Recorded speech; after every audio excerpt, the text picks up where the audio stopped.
Kim Chu, may tinanong kay Paolo Avellino tungkol sa kanilang relasyon.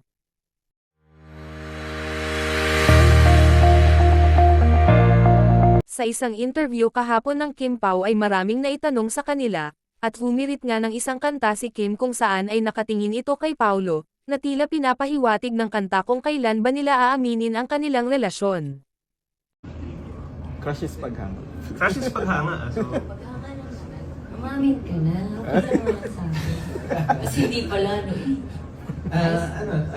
Siyempre, hinahangaan ko naman si Kim, pero I think parang ngayon ko lang din nga naalala na resurface yung mga interviews ko dati na gusto kong makatrabaho si Kim. And ngayong nakatrabaho ko na, parang tama pala ako dati na hingin na makatrabaho si Kim dahil hindi ko lang hinangaan yung galing niya, kundi pati yung disiplina niya sa trabaho. Hindi, syempre, tsura niya, sexy, kaya maganda. Maganda yan nito eh.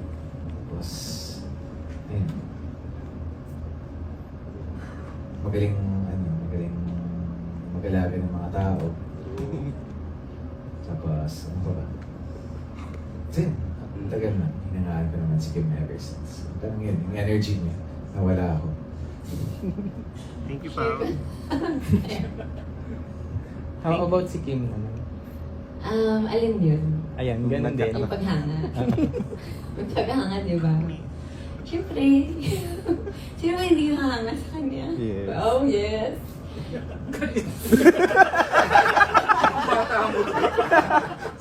Nahiwagan sa namin.